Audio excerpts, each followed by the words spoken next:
Hello, everyone. Today, I have to share the story of what I thought was the biggest betrayal of my life. The day I was sitting in the living room, the television humming softly in the background, one of those quiet afternoons where time seems to move slower than usual, the kind of moment where you're not really watching the screen, just letting familiar voices fill the silence so the house doesn't feel so empty. The couch felt worn in the way only years of use can make it, and I remember thinking how strange it was that this room, once full of laughter and noise, felt so distant now, even though I was sitting right in the middle of it. That's when my son-in-law walked in. He didn't greet me. He didn't even look at me at first. He walked straight across the room and reached for the remote. Before I could say a word, the screen went black. The sudden silence felt louder than the TV ever had. I looked up at him, confused, caught off guard, my mouth slightly open as if my body expected an explanation that never came. Then he spoke. "Go to your room, old lady," he said flatly. "No hesitation, no humor. This is my living room now." For a moment, I honestly thought I had misheard him. My brain tried to protect me by replaying the words differently, softer, kinder. But there was no misunderstanding. His tone was sharp, certain, and completely unapologetic. It wasn't anger, it was ownership, as if he had every right to say it, as if I no longer belonged there. I turned instinctively toward my daughter. She was standing near the doorway, arms folded tightly across her chest. Our eyes met for just a second. In that second, I saw something that hurt more than his words ever could: avoidance. She looked away, not because she didn't hear him, not because she disagreed, but because looking away was easier than standing up. That silence broke something inside me. I felt heat rush to my face, not from rage, but from humiliation. This was the same living room where I had rocked her to sleep as a baby, the same space where I had sat up late worrying about her future, praying she'd be safe and loved. I had paid bills at that table, cleaned spills off that floor, built memories in those walls. And now, in my own daughter's home, I was being dismissed like an inconvenience. I wanted to say something, 100 things actually. I wanted to remind him whose sacrifices made this life possible. I wanted to ask my daughter how she could stay silent. I wanted to defend myself, to demand respect, to explain that I wasn't weak just because I was older. But none of that came out. Instead, I stood up. Slowly, carefully, with dignity I wasn't sure I still had. I walked past him without a word. I didn't look back to see if my daughter followed. I already knew she wouldn't. I went to the hallway, picked up my coat, and reached for my keys. My hands shook slightly as I wrapped my fingers around them, not from fear, but from the realization that something fundamental had shifted. As I opened the door, no one stopped me. No apology. No explanation. No, "Mom, wait." The door closed quietly behind me, but the sound echoed in my chest. Outside, the air felt colder, sharper. I stood there for a moment, staring at my car, wondering how I had reached a point in my life where leaving felt easier than staying. I didn't cry. Not then. I drove away, letting the road stretch out in front of me, my thoughts racing faster than the car. I told myself I was doing the right thing, that walking away was better than begging for respect. Still, a question kept repeating in my mind. When did I stop being someone worth defending? That night, I barely slept. And the next morning, just as I was pouring myself a cup of coffee, the doorbell rang.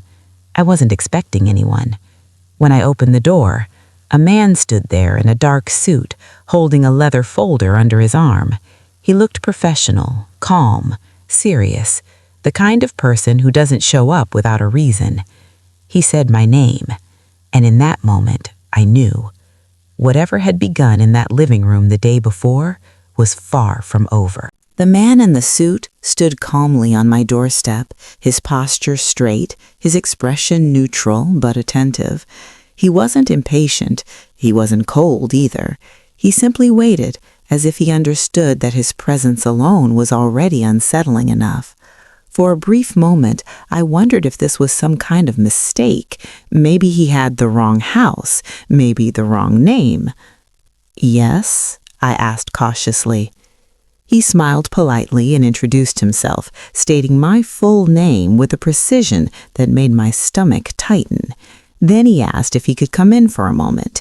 His voice was steady, professional, the kind that carries authority without needing to raise itself. I hesitated, but something in his demeanor told me this conversation wasn't one I could avoid by closing the door. Inside, he took a seat at my small kitchen table, carefully placing the leather folder in front of him. The room felt suddenly smaller, quieter. I poured him a glass of water out of habit, my hands moving automatically, while my mind raced through possibilities. Debt? A legal notice? Some long-forgotten paperwork catching up with me? He opened the folder slowly. "I'm here regarding a property matter," he said. That single sentence made my breath catch. He explained that he represented an estate firm, one that handled assets, ownership records, and long-term investments. As he spoke, pieces of my life began resurfacing in my mind. Old documents, decisions I had made quietly years ago, plans I had put into place when no one was paying attention. "You're listed as the sole owner," he continued, sliding a document toward me, "and according to our records, there's been a recent change in occupancy." I stared at the paper, my name printed clearly at the top. Sole owner. The words felt unreal, not because they were untrue, but because of how easily they had been forgotten by everyone except me. Years ago, when my daughter and her husband were just starting out, I had helped them, not with noise, not with credit, but with something far more permanent. I had purchased the house under my name. I had paid the down payment. I had taken on the responsibility quietly, trusting that family meant respect would naturally follow. Over time, I let them live there, raise their life there, believe it was theirs in every way that mattered, except legally. The man in the suit explained that a routine review had flagged some inconsistencies, recent changes, decisions made without authorization, the kind that trigger formal notifications. I felt a strange calm settle over me. "So," he asked gently, "would you like to proceed with reclaiming the property, or would you prefer mediation?" Reclaiming the property. I thought of the living room, the couch, the television going dark, the words, "This is my living room now." I didn't answer right away. Instead, I asked him something else. "What happens if I do nothing?" He met my eyes. "Then nothing changes," he said honestly, "and the behavior continues." That answer stayed with me long after he left. Later that afternoon, my phone rang. It was my daughter. Her voice was different, tight, careful, uncertain. She asked if she knew why someone from an estate firm had contacted the house. She said her husband was upset, confused, angry. I listened. I didn't interrupt. When she finished, I spoke calmly. "I was told to go to my room in a house that still has my name on it." Silence. Longer this time. She didn't argue. She didn't defend him. For the first time, she didn't look away, at least not through the phone. That night, I sat alone again, but the loneliness felt different, less like abandonment, more like clarity. I realized something important. Respect doesn't disappear overnight. It erodes slowly every time silence is chosen over truth. And the man in the suit, he hadn't come to threaten anyone. He had come to remind me of something I had forgotten. I still had power. The days that followed were quiet on the surface, but underneath, everything was shifting. I could feel it in the pauses between phone calls, in the carefully worded messages, in the way my name was suddenly spoken with caution instead of familiarity. The house that once felt closed off to me had become a source of tension for everyone inside it. My daughter called again the next evening. This time her voice trembled, not with anger, but with uncertainty. She said the man in the suit had returned, that he had been polite, calm, and very clear. There was paperwork now, timelines, options, words like authorization and legal standing that hadn't mattered before were suddenly impossible to ignore. She asked me why I hadn't told them. I took a deep breath before answering. "I didn't think I needed to," I said. "I trusted you." That silence on the other end of the line was different from the one at the dinner table. This silence wasn't avoidance, it was recognition. She was finally seeing the gap between what she believed and what was true. Her husband reacted the way people often do when power shifts unexpectedly. First came disbelief, then anger, then fear. He argued that it was basically their house, that they paid utilities, that they had lived there for years. The man in the suit listened patiently and reminded him that legality doesn't change based on comfort. Ownership doesn't fade just because it's been ignored. For the first time, someone said no to him, and it shook him. That evening, my daughter came to see me. She stood in my doorway the same way I had stood in hers days earlier, uncertain, hesitant, unsure of her footing. She looked smaller somehow, older, as if reality had caught up with her all at once. She apologized, not quickly, not defensively, but honestly. She said she hadn't realized how far things had gone, that she had convinced herself staying quiet was easier than confronting conflict, that she hadn't meant to hurt me, but now she understood that intent doesn't erase impact. I listened. Then I told her something I had never said out loud before. "When you looked away," I said softly, "that hurt more than his words." She cried then, not loudly, not dramatically, just tears slipping down her face as she nodded. Some lessons don't need shouting, they land harder when spoken calmly. Over the next week, decisions were made, boundaries were discussed. The man in the suit returned once more, not as a threat, but as a formality. Mediation was offered, terms were explained, and suddenly the same house where I had been dismissed became a place where my consent mattered again. My son-in-law avoided me at first. When he finally spoke, his tone had changed. Gone was the certainty. Gone was the entitlement. What remained was restraint. He didn't apologize outright, but he didn't repeat his mistake either. Sometimes growth shows up quietly. What surprised me most wasn't his change, it was mine. I no longer rushed to smooth things over. I no longer explained myself unnecessarily. I no longer stayed silent to make others comfortable. I had learned something vital. When you stop shrinking, the world adjusts. One evening, I returned to that living room, the same couch, the same television, but the air felt different. I sat down without asking. No one turned off the TV. No one told me to leave. My daughter brought me a cup of tea and placed it gently on the table. Nothing dramatic happened, and that's what made it powerful. Because respect, once reclaimed, doesn't announce itself, it settles in. The house hadn't changed, but the balance inside it had. In the weeks that followed, life didn't suddenly become perfect. There were no dramatic confrontations, no shouting matches, no satisfying moment where someone begged for forgiveness.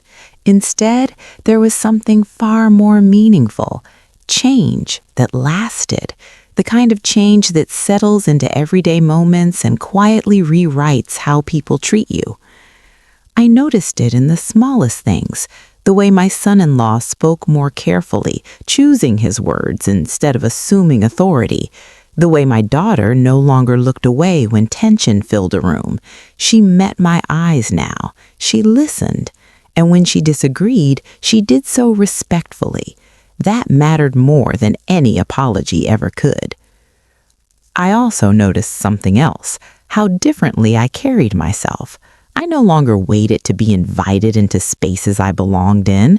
I no longer felt the need to justify my presence. When I sat in that living room again, I did so without hesitation, not to prove a point, but because I finally understood that my place had never been taken. I had simply stepped away from it.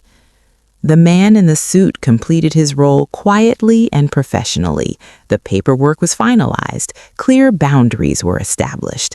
Nothing was taken away, but everything was clarified. The house was no longer a symbol of entitlement. It became what it always should have been, a shared space built on respect, not assumption. One afternoon, my daughter sat beside me on the couch. The television played softly in the background, just like it had that day. She leaned her head against my shoulder the way she used to when she was young.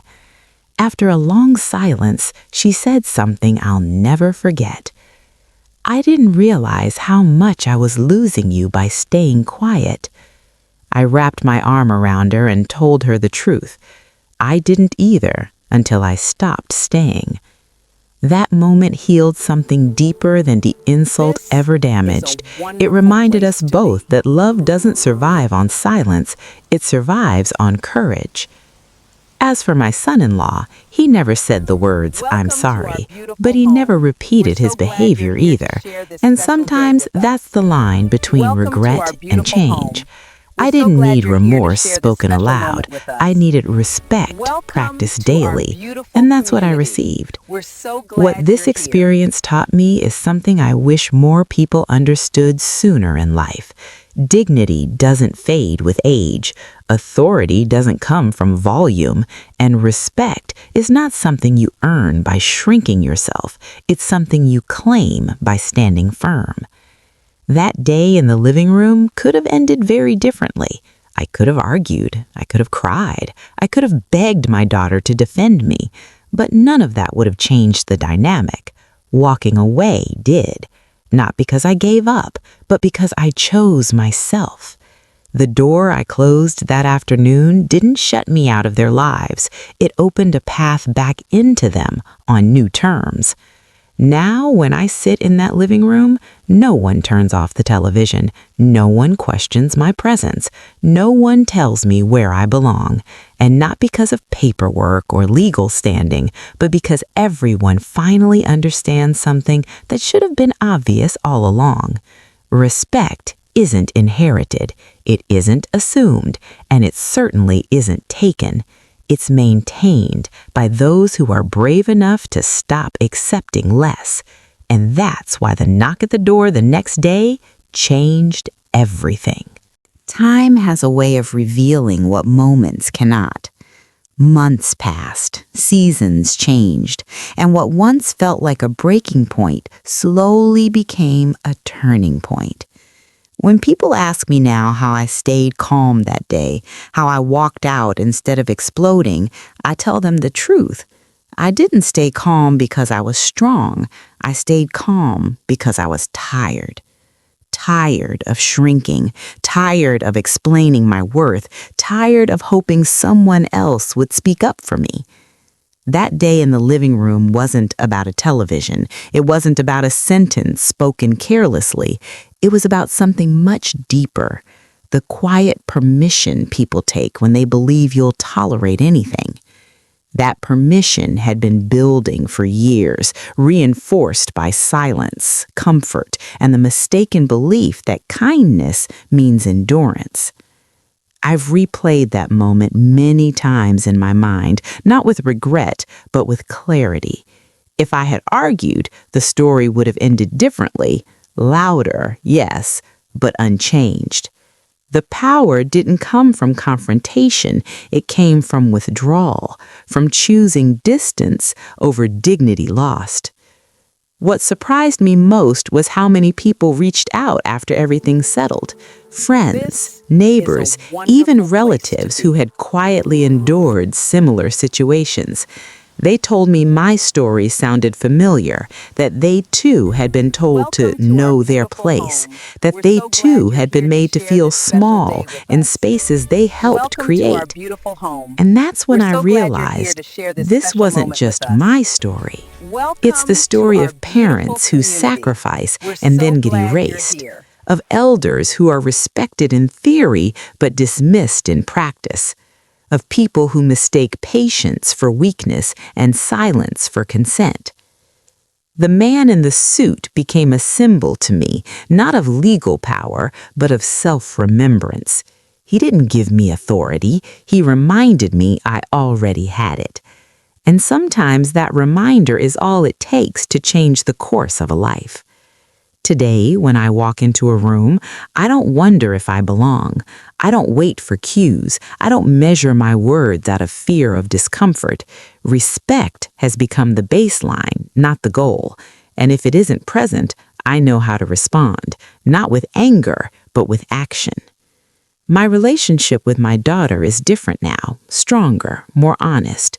She learned something too, that looking away doesn't protect peace, it postpones truth. We talk openly now, we disagree without fear, and we stand together when it matters. As for my son-in-law, the house taught him a lesson no argument ever could. Authority without respect is temporary. Ownership without humility is fragile, and power that relies on silence disappears the moment silence ends.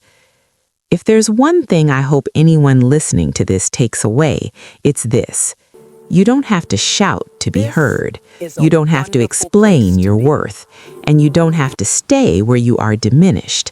Sometimes the most powerful sentence is the one you never say, followed by the door you choose to walk through.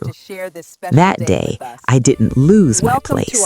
I reclaimed it. If you're listening to this and something inside you feels heavy, let me tell you this. You're not imagining it. Disrespect doesn't always arrive loudly. Sometimes it comes quietly, disguised as jokes, habits, or that's just how they are. And when it happens slowly enough, we convince ourselves it's normal, that we're overreacting, that keeping the peace matters more than keeping ourselves. But peace that costs your dignity isn't peace. It's silence with a price. I used to believe that love meant enduring discomfort, that being a good parent meant stepping back, staying quiet, letting others take the lead, even when it hurt. I thought if I waited long enough, respect would return on its own. What I didn't realize was that waiting was teaching people how to treat me. The moment I stopped accepting less, everything changed. Not because I became cruel, not because I became loud, but because I became clear. Clarity is uncomfortable for people who benefit from your silence.